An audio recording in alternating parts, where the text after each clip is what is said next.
ತಂದೆ ತಾಯಿಗೆ ದುಃಖ ಆಗ್ತದೆ. ಅಲ್ಲ, ಆಶ್ಚರ್ಯ ಅಂದ್ರೆ ಮಗು ಹುಟ್ಟಿದ್ದಕ್ಕೆ ಯಾರಿಗಿರ ದುಃಖ ಆಗುತ್ತೆ. ನಾವು ಮಗು ಹುಟ್ಟಿದ್ದಕ್ಕೆ ಸಂತೋಷ ಸಂಭ್ರಮ ಆಚರಣೆ ಮಾಡ್ತೀವಿ.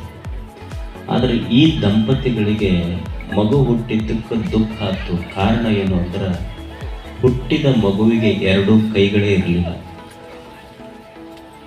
ಏನು ಮಾಡಬೇಕು ಅಂತ ವಿಚಾರ ಮಾಡಿ ಆಕೆಗೊಂದು ಹೆಸರಿಟ್ರು, ಜೆಸಿಕಾ ಕಾಕ್ಸ್ ಅಂತ ಹೆಸರಿಟ್ರು. Jessica Cox. ಆ ಹುಡುಗಿ ಬೆಳೆದು ದೊಡ್ಡಕ್ಕಾಗ್ಲಿಕ್ಕೆ ಶುರುವಾದ್ಲು. ತಂದೆ ತಾಯಿಗೆ ಮಗು ಸಮಸ್ಯೆ ಆಯ್ತು. ಈ ಎರಡು ಮೊದಲನೇದ್ದು ಎರಡು ಕೈ ಇಲ್ಲ, ಎರಡನೇದ್ದು ಹೆಣ್ಮಗಳು. ಇದನ್ನು ಏನು ಮಾಡಬೇಕು ಅಂತ ತಂದೆ ತಾಯಿಗೆ ಒಂದು ದೊಡ್ಡ ಮಗು ಹುಟ್ಟಿದ್ದೇ ಒಂದು ದೊಡ್ಡ ಚಿಂತೆ ಆಯ್ತು. ಕೊನೆಗೆ ಮಗು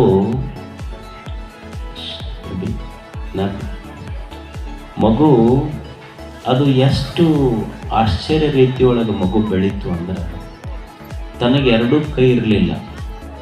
ಅದು ಮೆಲ್ಲಕ್ಕೆ ಕಾಲಿನಿಂದನ ಚಮಚ ಹಿಡ್ಕೊಂಡು ಊಟ ಮಾಡೋದು ಕಲಿತದೆ.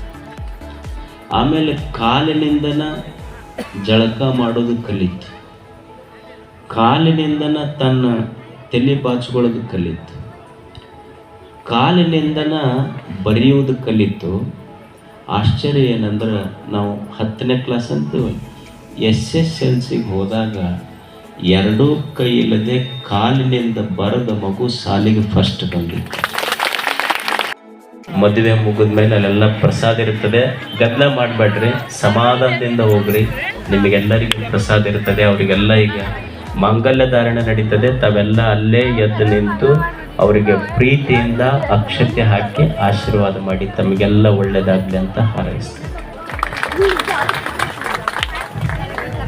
ಧನ್ಯವಾದಗಳು. ಇನ್ನು ದಯವಿಟ್ಟು ಎಲ್ಲ